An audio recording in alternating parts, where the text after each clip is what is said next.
ዋና ደረሰን አባደረሰን ዋና ደረሰን አባደረሰን ዋና ደረሰን አባደረሰን። ቅዳሜ ክሳታችን እንደቀጠለ ይገኛል። በዓሉን ምክንያት በማድረግ ደግሞ የተለያዩ ፕሮግራሞችን ወደ እናንተ እያደረስን ነው። ስለዚህ አሁንም ደጋግመን እንኳን አደረሳችሁ ማለትን እንቀጥላለን ማለት ነው። አሁን በእንግዳ ሰዓት ላይ ነዘቂ።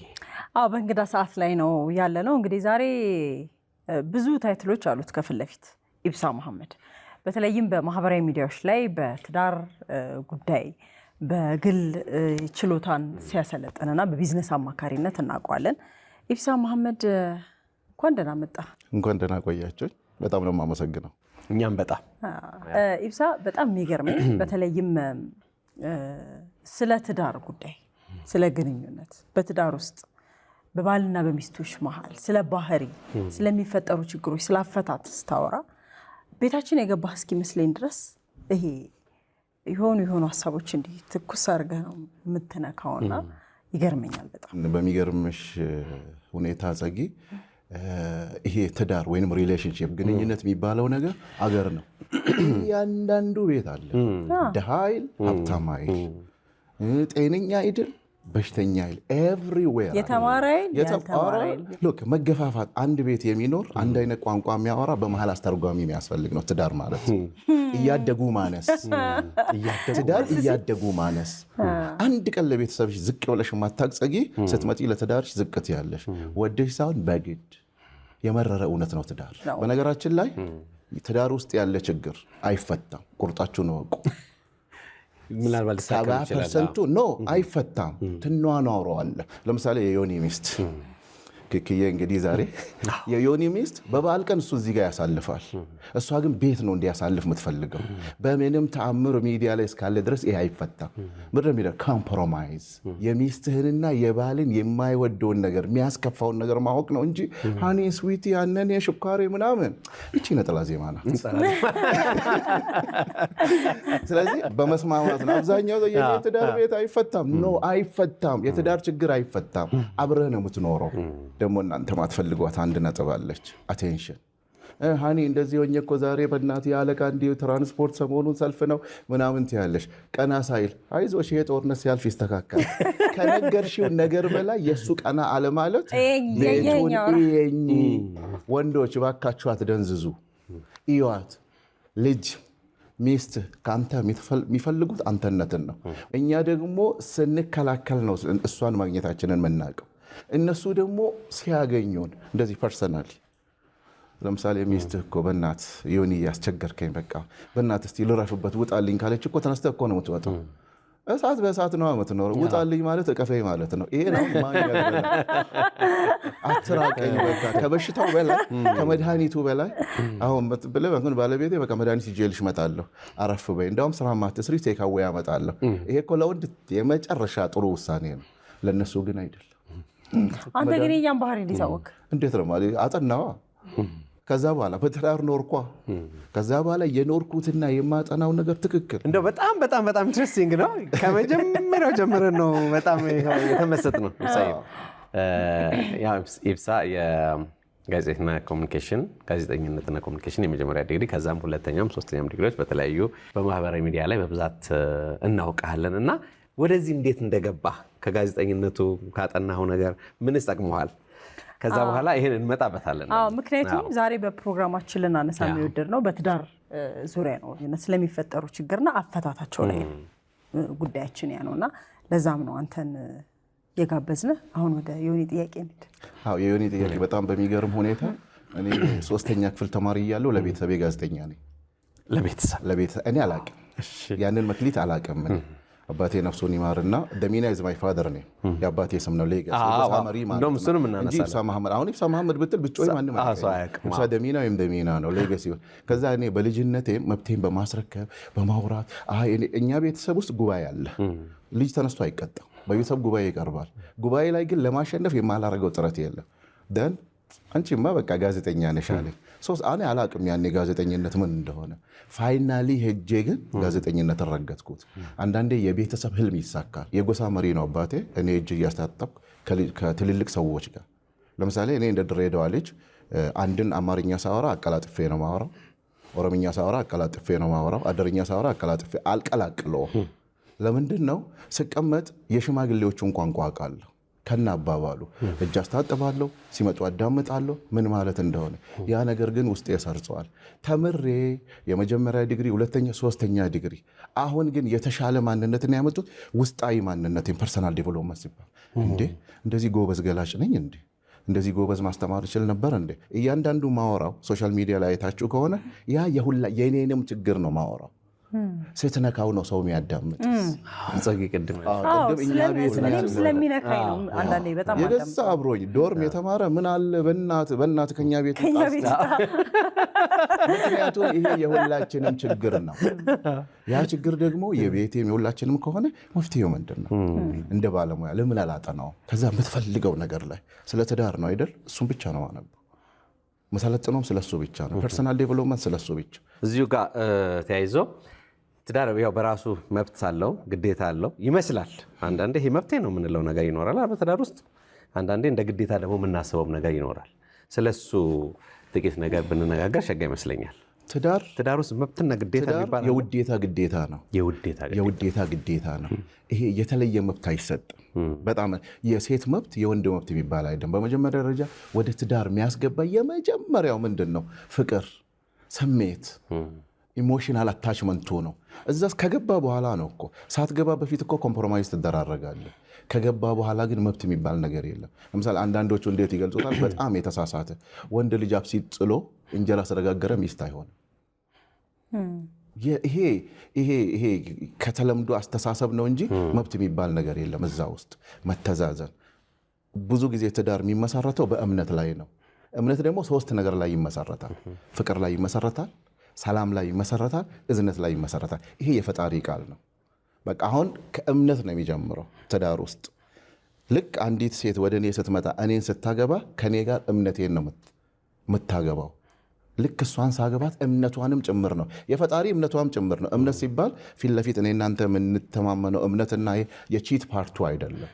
እምነት ራሱ ማለት ነው በቃ ከዚች ሴት ጋር ወይም ከዚች ወንድ ጋር ረጅም ያስኬደኛል፣ ባል ሆኜ ሚስት ሆኜ ፈጣሪ ከሰጠን ልጅ ወልደን አብረን እንሄዳለን የሚለውን እምነት ከማግባት በፊት ራሱ ይጀምራል። ይሄ እምነት ለአቅመ ትዳር ደርሻለሁ፣ ማግባት አለብኝ፣ ማኖር እችላለሁ፣ ወድጄዋለሁ፣ የእውነት ወድጄዋለሁ። አሁን ባለው መንገድ አይደለም፣ በትክክለኛው የመጀመሪያ እምነቱን ነው የምታገባው። እምነት ደግሞ ኦልዌይስ ሄዶ ከፈጣሪ ጋር ነው የሚገናኝ። ሁለተኛው ደግሞ የጭንቅላት ሰላም። አሁን እንደምናስበው አይደለም። አይታችሁ ከሆነ የሚስቶቻችን ስም እስቲ ስልኮቻችን ላይ ኦዲተር፣ እነዚህ ነገሮች እነዚህ ነገሮች ኢንዳይሬክትሊ ትዳር ላይ ችግር ያመጣሉ። ምን ብሎ እንደመዘገበ እንግዲህ ስልኩን አምጥቶልናል። እነዚህ ነገሮች የጭንቅላት ሰላም ናቸው። ሚስትህን ስታስታውስ የጭንቅላት ሰላም ማሰጥ ከሆነ ችግር አለ። ባልሽን ስታስታውስ የህሊና ሰላም ሲባል አለመጣላት አይደለም። ችግር በመጣ ጊዜ የጭንቅላት ሰላም መስጠት። ከዛ ሶስተኛው ምንድነው? እዝነት። በተጣላችሁ ጊዜ የሚሉም አሉ አይደለም? እዝነቷል፣ ትንቃታል፣ ያዝ ራስን ታረጋለህ። ባልሽን እየወደድሽው ወጥተሽ ታሚዋለሽ። በቃ አሁን ይሄ የህይወት መርህ ናቸው። እነዚህ ነገሮች ትዳር ውስጥ አሉ። ደግሞ አብዛኛው የትዳር ወጣት ትዳር አይጠራም። በቃ ቁርጣችሁን ወቁ። አብረን ነው የምንኖረው። 70% ጥያቄዎቻችን በመግባባት። ስለዚህ አብዛኛው ሰው ትዳር ላይ ሲያማክር ወይ ሽምግልና ሲገቡ እናስታርቃለን ብለው አፋተው ይወጣሉ። የትዳር ውስጥ ጥያቄ በሁለት ሰዎች መሃል ብቻ ነው የሚፈታው። ሶስተኛ ሰው በጣም ካልከበደ በስተቀር አያስፈልግም። ምክንያቱም ሚስጥር ነው። ትዳር ራሱ አንዱ ሚስጥር እኮ ነው። ስትጣሉ ነው እኮ ያመጣችሁ። ስትደሰቱ ጥሪኝ እስቲ። ከባድ እንዴት እንደሚሆን ማለት ነው። ትዳርን ፍቺን በተለይ በጣም ከባድ የሚያደርገው ልጆች ሲኖሩ ይመስለኛል። በእኛ ፍላጎት የመጡ ያለ ፍቃዳቸው ያመጣናቸው ግን የምንጎዳቸውና አንዳንዴ ፍቺ ትክክል የሚሆንበት ጊዜ የለም ወይ? አንዱ ዛሬ እዚህ ሚዲያ ላይ በጣም ማንሳት የምፈልገው የሀገር ሽማግሌዎች፣ ሼኾች፣ ቄሶች፣ ፓስተር የሃይማኖት አባቶች በጣም መጠንቀቅ አለባቸው። በተለይ ለዚህ ትውልድ አሁን ላልሽው ፍቺ ምን ይሆናል መሰለሽ? ቀንዳሙ ወንድምሽን ማለት ነው። በቃ ግራይ በሱስ በምን ስንት ነገር የተናወዘው ሲያገባ ይረጋጋል ይባላል። በማ ህይወት ነው የሚረጋጋው? የማንን ልጅ አምጥቶ ነው የማ ህይወት ላይ የሚረጋጋው?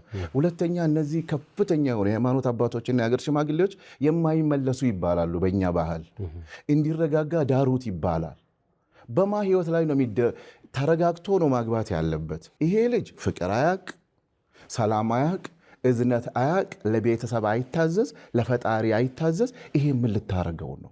ይሄ ቀድሞ መታከም የነበረበት ሰው ወደ ትዳር እንዲረጋጋ ተብሎ ፕሌስ ይሄ በፈጣሪ ዘንድም ኃጢአት ነው፣ በሰው ዘንድ ደግሞ ታሪካዊ ስህተት ነው። ይሄ ነው አሁን የመጣው። አሁን መነሻው እሱ ነው። ካገባትስ ግን ከወለዱስ? ወይ እሱ ይሄው አግብተው እየወለዱ እያንዳንዱ ቤት ያሉ ችግሮች እነዚህ አይደሉም እንዴ? ስለዚህ ምንድን ነው የሚደረገው? ማከም እኛ ሀገር አልተለመደም። ሰዎች ወደ ትዳር ከመሄዳቸው በፊት በደንብ አድርገው ቼክ ማድረግ። አግቢ ሲባል ሽማግሌዎቹን አንድ ስቴፕ ማቆም። ተቀብላናቸዋል። ልጁ ምን አይነት ነው? ለእናት ለአባቱ ይታዘዛል? ለፈጣሪው ይታዘዛል? ትምህርት ቤት ላይ እንዴት ነው? ማህበረሰቡ ላይ እንዴት ነው? ኦልሬዲ መጥቷል። የመረረ እውነት መጥቷል። ቼክ ማድረግ አልተለመደም። ቼክ ማድረግ ከወለደ በኋላም ይታከማል። አሁን ትተው እከሌ እንዲህ ነው እከሌ እንዲህ ነው። በተለይ የልጁ ቤተሰቦች ወይም ችግር ያለበት ቤተሰብ ልጅቷን መርዳት። መልካም እንዳልከው በጣም ባህር ነው። ትዳር በራሱ ባህር ነው። ትልቁ ነገር የአምላክ በረከት ሲሆን ብቻ ነው እንጂ እንደ ሰው ቀላል ነገር አይደለም። ግን ደግሞ ፍጹም ከባድም ነገር አይደለም። የአምላክ በረከት ያስፈልጋል የተባሉት ነገሮች እውነት ናቸው። ከግራም ከቀኝም ሁላችን ቤት ትገባለህ ውጣልን ከቤታችን የምትባለው ትክክል ነው። መውጣት ስለማይቻል ምን አተረፍክ ግን? አሁን ማህበራዊ ሚዲያ ላይ ያለ እንዳልከው ሰዎችን ኢንፐርሰን ደግሞ ታሰለጥናለህ እና በጣም የተለወጠ በአንተ ምክር ወይም ደግሞ ከአንተ ጋር ተገናኝቶ የተለወጠ ትዳር አንተን ያመሰገነ ወይ እንደው በጉዳዩ አንተ የተደሰትክበት ብዙ አጋጣሚ ይኖራል ብዬ አስባለሁ። ከተደሰትኩበት ይልቅ አንድ ሰው እንደዚሁ ላይቭ አወራለሁ ቲክቶክ ላይ እና እኔ አለ የዛሬ 13 ዓመት አንተን ባቅ ኖሮ ትዳሬ አይፈርስም አለ። መናገር አቃተኝ። ማለፍ አለመቻሌ ነበር አለ። ሚስቴ ችግር ኖሮባት አይደለም፣ ማለፍ ባለመቻሌ ትዳሬ የተበተነ። በጣም ውስጥ የተነካ። ከዛ ውጪ ለምሳሌ ልክ የቅርብ ጓደኞቼ ማለት ነው የምታወራው ነገር እውነት ነው። እንደዚህ አይነት ነገሮች ስታይ ከዚህ ነገር ውስጥ ከጊዜ ማሳለፉ በዚህ ነገር ሰው መርዳቱ እጅግ በጣም ማለት ነው። ሁለተኛ ደግሞ የመረረ እውነት ትናገራል። ይሄን ነገር ምናልባት የቀረኝን እድሜ ከዚህ ይወጣል ብለህ ታስባለህ? አትወጣም። ምክንያቱም እንደተባለው ሀሳቡ ባህር ነው። የኖር ነው ትዳር የነበረ ያለ የሚኖር ቤተሰብ የሚመሰረትበት ትውልድ የሚቀረጽበት አገር ነው። አገር የሚመሰረትበት በጣም ሳልወጣበት ምናልባት ሰዓታችንም እየሄደ ስለሆነ አንድ ጥያቄ ማንሳት። አሁን ከትምህርት ቤቶች ብዙ ጥያቄዎች እየመጡብኝ ነው። አብሮ እየኖሩ በትዳር ውስጥ ያሉ ግን አብዛኛው ሰው የተፋታ ነው። አብሮ ይኖራል ዳስ ቢኮዝ ኦፍ ቴክኖሎጂ። ሁለተኛ ደግሞ ልጆች ደግሞ እኛ በ40 ዓመት የምናውቀውን የ7ኛ ክፍል ተማሪ ያውቃል። በዚህ ዘመን አብረው ይኖራሉ። ልጆቻቸው ደግሞ ሱሳይድ አቴምፕት እያደረጉ ነው። አሁን የትዳር ውስጥ ሪሌሽንሺፕ ውስጥ ፓሬንቲንግ መጣ። ፓሬንቲንግ ላይ ደግሞ ምንድነው እናቶቻችን በጣም ያውቃሉ። ህፃን ልጅ ከማልቀሱ በፊት ጡጦ ይሰጡታል። ከማልቀሱ በፊት ከዛ በኋላ ሳያገሳ አያስተኙትም። አይታችሁ ከሆነ ያስገሳሉ ህፃን ልጅ ከጠባ በኋላ። ፓሬንቲንግ እንደዛ ነው። ልጆቻችን ከኛ እጅ ከማምለጣቸው ፊት ማስገሳት አለብን። እንዴት ነው የምናስገሳው ነው እዛ ጋ አሁን ችግሩ። አብዛኛውን የምንፈልገው ማቴሪያል ሰጥቶ ዞር ብሏል። ልጆቹ ግን አባትየው የሚያውቀውን ነገር ሁሉ ያውቃሉ በቴክኖሎጂ ላይ። አሁን የሚያስፈልገው ተይ ስልክ መቀማት አይደለም፣ ጓደኛ መሆን፣ ከልጆች ጋር አብሮ መብላት፣ ከልጆች ጋር አብሮ መጠጣት። ትምህርት ቤት ላይ ምን አይነት ነገሮች እየተካሄዱ ነው? አብዛኛው በተለይ እኔም ወንድ ነኝ፣ ወንዶችን ልኮንን፣ እናቶችን ብዙ አይደሉም፣ ቅርብ ናቸው ለልጆቻቸው። ወንዶች ግን የሚያስፈልጉትን ነገር በማሟላት ጥሩ ባል የሆኑ ወይም ትዳር የሰጡ ይመስላቸዋል። ኔቨር። ከልጆቻቸው ሩቅ ናቸው። ትልልቅ የምንላቸው ቤቶች ላይ ልጆቻቸውና እነሱ አይታወቁ። ሼርሆልደሮች ናቸው። ባባ የሆነ ነገር ሲያጣ ያካል ይወስዳል፣ ይሄዳል፣ በቃ አለቀ።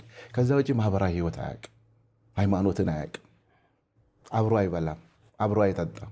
ከልጆቻችሁ ጋር እስቲ በሳምንት ስንት ቀን ምግብ በልታችኋል? ባህሪው ምን ይመስላል የሚለው ነገር ልጆች እያመለጡ ስለሆነ ትዳር ውስጥ አሁን ከፍተኛው ፈተና ባልና ሚስት በአጉል ቴክኖሎጂ ሲገፋፉ ልጆች እያመለጡ። ስለ ትዳር እያነሳን ነውና ትዳር ውስጥ ከተገባ በኋላ ከመገባቱ በፊት ስላሉ ችግሮች አንዳንድ ሰዎች ደግሞ ትዳር ውስጥ መግባት ይፈራሉ። ራሱ ከሚሰሙት ነገር ተነስተው እኮ ነው። እና አንዳንድ ሰዎች በሰላም እየኖሩ በነገራችን ላይ በጣም ጥሩ ትዳሮች አሉ። ተግባብተው ተከባብረው እንዳልከው እየተላለፉ ማቆየት ላይ ፍላጎታቸውን አድርገው በቃ በፍቅር የሚኖሩ ሰዎች አሉ። እኛ ችግሩ ላይ መነጋገር ስላለብን ነው እያነሳን ያለ ነው። እና አንዳንድ ሰዎች እየኖሩ አይ ትዳር ምናምን ይላል። ኧረ አንቺ እየኖርሽ ይላሉ አንዳንድ ሰዎች። አንቺ አግብተሽ እየኖርሽ ይላሉ። እና አንዳንድ ሰዎች ይፈራሉ። ይሄ ትዳርን መፍራት እንዴት ላንሳው ጸጊ፣ ለምሳሌ ፕሌን አይከሰከስም አይታችሁ ከሆነ ብዙ ጊዜ ግን አንድ ሲከሰከስ የዓለም ዜና ነው። ሺህ ፕሌኖች ናቸው የሚወጡት እንደውም በአንድ ቀን ማለት ከየትኛውም ዓለም አንድ ነው የሚከሰከሰው። ያ ግን በዜና ደረጃ ኤግዛጁሬት ይደረጋል። ትዳር እኮ 90% እኮ ጥሩ ነው የሚከሰከሰው እንደ ፕሌን ስለሆነ። ስለዚህ ኧረ እከሌን አቃጥላው የለ እንዴ እንትን ሆና የለ እንዴ። እነዚህ ኤክስፔክቴሽኖችና ሚዲያ ያመጣው ነው ልክ እንደ ፕሌኑ ማለት ነው። ነገር ግን ሌላ ደግሞ አለ ኤክስፔክቴሽን። ለምሳሌ ሶሪ ቱ ሴይ ዳት በግልጽ ሚዲያም ስለሆነ መናገር ስላለብን ነው። ምንም ከሌለ ሴቶች አይመርጡህም። ምንም ከሌለ በአቅም ማኖር ትችላለህ፣ ቤት ኪራይ ትችላለህ፣ ሚስት ማኖር ትችላለህ። ምንም የለኝምና ከዩኒቨርሲቲ ወጥቼ አግቢኝ ካልኩሽ አትቀበይም። ስለዚህ ምን አደርጋለሁ መሰለኝ ውሸት ጣል አደርግልሻለሁ ማለት ነው። ስለዚህ ያቺ አሁን ፍራቻው ናት። እኔን ማን ያገባኛል? መኪና የለኝም፣ ቤት የለኝም። ለሴቱ አይደል፣ ሴቱ ምርጫ ላይ ነው ያለው። ወንዱ ለመመረጥ ግን ሁልጊዜ ስትረስ ውስጥ ነው ያለው። ትክክለኛ ትዳር አይሆንም። ስለዚህ ለመግባት የሚፈሩት ምንድን ነው? አቅም፣ አንዱ አቅም፣ ሁለተኛ ደግሞ የሚኖርበት ማህበረሰብ። ለምሳሌ አንድ ሁልጊዜ የሚጨቃጨቅ ቤተሰብ ውስጥ የተወለደ ልጅ የማሚ አይበቃይም እንዴ እንደገና እኔ አግብቼ ከምቃጠል ይላል፣ ወይም ከምቃጠል ትላለች። እነዚህ ነገሮች ግን ጎረቤት ቢያይ የተሻለ ሰላም አለ። ግን አብዛኞቻችን የምንኖረው የሰው ልጅ በተፈጥሮ ከጥሩ ነገር ይልቅ ኔጌቲቭን ድሬን ያደርጋል። አሁን ትዳር ውስጥ መግባት የሚፈሩት ምንድን ነው? እውነታውን ስለማንናገር ነው። ሰዎች ጥሩ ፓርቱን እየኖሩ ኧረ ቆይ ትንሽ ተረጋጋ እንጆ ያርግ እንደምን አቃጠለ ደግሞ ለመቃጠል። የትዳር እንዴት መሰላችሁ? የላይፍ ዳገት ነው። በጊዜ ጀምረው በቃ ዳገቱን ተይዛችሁ ውጡ። መቆሚያ የለውም ደግሞ። ስለዚህ ስለፈራ አትቀርም። ሁለተኛ ደግሞ ትልቁ ነገር ትዳር ትልቁ የፈጣሪ በረከት ነው። አላገባም ያለ ሰውዬ ቀድሞ ያገባል። ኧረ ዘንድሮስ ማግባት አለብኝ ብሎ ግርግር የሚፈጥረው አያገባም። ቀንና ሰዓትም አለች። ስለዚህ ፍራቻው ምንድን ነው? ኢኮኖሚካሊ ነው። አሁን ባለንበት ዘመን ጥሩ ፈጣሪውን የሚፈራ ወንድ ካገኛቸው፣ አሁን ወደ ሴቶቹ ትንሽ ዘወር ልበል። ፈጣሪውን የሚፈራ በአቅሙ ተፍተፍ የሚል ማኖር የሚችል ኬሻ በጠረባና አንድ ምንድነው የድሮ ስቶቭ ምንድነው የምትባለው ቡታጋዝ ካለው ፕሊስ አግቢው። በቃ ሊያኖርሽ ይችላል። ጀግና ነው በቃ። ይሄ ግን በሆነ ነገር ላይ ተንተርሶ ምናምን አለኝ እንደዚህ ነው ምናምን የሌለ ማንነት ካለው ግን ረጅም መንገድ አብረሽ አትሄጂም። በቃ የሚጥር ወንድ ፈጣሪ ቤተሰቡን የሚያከብር ካልሽ አብረሽ ልታርጊ ትችላለሽ። ይሄ ወንድ ጭብጨባ ያስፈልጋል። ዳገቱን ግን ከመጀመራችን በፊት ይመስለኛል ማሰብ ያለብን ያው እኛ ሀገር አንድ ያልተለመደ አማካሪዎችም በሉ ሼኾችም በሉ ቄሶችም ኡስታዞችም ፕሌስ ልጆች ወደ ትዳር ከመግባታችሁ በፊት ስለ ትዳር በአደባባይ አውሩ። ትዳር ማለት በቃ ላይክ ዳጣ ይጣፍጣል፣ ያስነጥሳል፣ ያቃጥላል፣ ውሃ ትጠጣበታል። አትቶ ደጉድ ፓርቱን ብቻ አትንገሩ። በቃ እዛ ውስጥ ስንገባ ግራ የሚገባ እኮ ለዛ ነው። አንዳንዴ የማይተዋወቅ ሰው ይጋባል። ከዛ ኤክስፔክት የምታደርገው አሪፍ መኪና ስትነዳ፣ ሰራተኛ ተቀጥሮላት እንጂ ስትፈለሳሰፍና በቃ ኢሞሽን የለም። እሱ ህልም ነው። ፊልም ላይ የምታዩት አክተር ነው። እሱ ራሱ ቤቱ ላይ አይኖርም። ትዳር ሁሉ ነገር አለ። ያቃጥላል፣ ያስደስታል፣ ትን ይላል። ትን ስላለ ምግብ አትተውም። አሁን በዓል አልነበረም? ዶሮ ወጡ ቅጥል ሲያደርግ ምንድን ነው የምታደርግበት? አይቤ፣ ከዛስ እርጎ፣ ከዛ ሲያንቅህስ ውሃ። ግን ምግቡን ትበለዋለህ። ታዲስ ትዳር በቃ ዓለም ላይ ያለ ነገር ሁሉ ያለው እዛ ውስጥ ነው። ኢቨን ሊደርሺፕ። ጥሩ መሪ ማለት የውላችሁ የፈጣሪ ቃል ጥሩ መሪ ማለት ለሚስቱ ጥሩ የሆነ ነው፣ ለባሏ ጥሩ የሆነች ናት። ይሄ አመራርም እዛ ውስጥ ይታያል።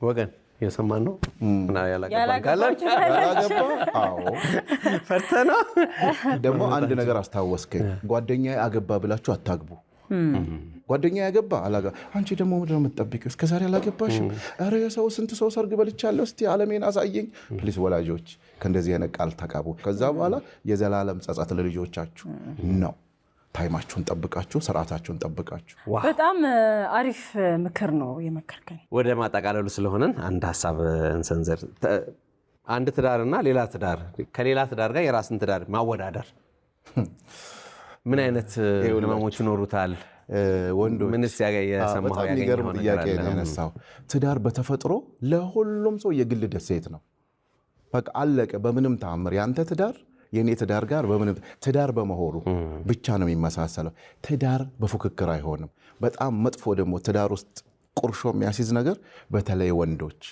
ለምሳሌ እኔ ሄጄ ማለት ነው ዮኒ ምሳ ጋብዞኝ አቤት የዮኒ ሚስት የሰራችው ምሳ ካልኩኝ ቤቴ በቃ እሳት ተነሳ አታፎካክሩ በተለይኛ ወንዶች ከዛ ሴቶች ደግሞ የሚሉት ነገር አለ ለምሳሌ እዛ ሄጄ እንደዚህ ያረኩኝ ምናምን ሲል በጣም ቅር ይላታል ትዳር ፉክክር የለው ትዳር የምትኖረው በገባህ ልክ ባለህ ልክ በረከቱ በተሰጠህ ልክ ነው የምትኖረው ምክንያቱም ለእንትና ሚስት እኮ ወርቅ ገዛላት ይግዛላታ ባል እሱ ነው የኔ ቤት አይደለም ይገዛ እንኳን ገዛላት የበረከት ያርግላት በቃ አለቀ በጣም ከባዱ ነገር አሁን ደግሞ በዚህ ዘመን ያመጣብን ቴክኖሎጂ ያመጣብን ምንድነው ፉክክር ከትዳሩ ይልቅ ለድግስ መዘጋጀት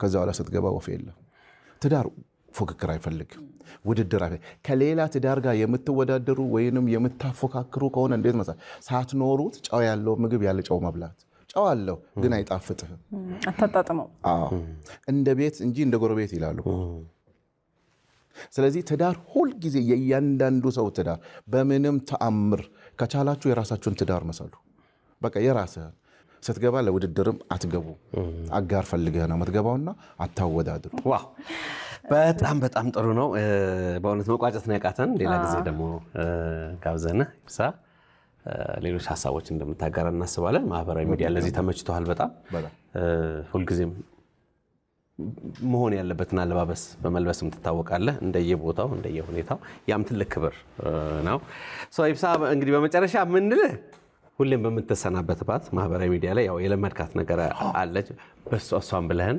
እንሰናባበት ሁሌም ተዘጋመለው ነገር አለ እስካሁን በንግግራችን ውስጥ በየትኛውም ሳይድ በኢቢኤስ ፕሮግራም ዛሬ እኔ ነኝ መሪ መጨረሻ ላይ መሪ ሆኜ በቅዳሜ ከሰዓት ፕሮግራም ቅር ያላችሁ ነገር ካለ በወሬዎቻችን መሃል ፕሌስ ይቅርበሉ በጣም እንወዳችኋለን እናከብራችኋለን ኢሲንጃልና ኢሲንከበጅ የወረክኒ ስኒት ደገሜ ይፈመኑ ጎዳ እያንዳንዱ ካፋችን የሚወጣ ነገር የሆነ ሰው ላይ አርፎ ግን ለውጥ የሚያመጣ ከሆነ ፈጣሪያችሁን አመስግኑ በጣም ከልብ እናመሰግናለን ኢቢኤሶች እውነቴን ነው ከልቤ ነው በጣም ነው ማከብራችሁ ሌቶኜ ስለመጣው ይቅርበሉኝ ነገና ጀራዳ ነገና ጀራዳ ዋና ደረሰን እንኳን አደረሰን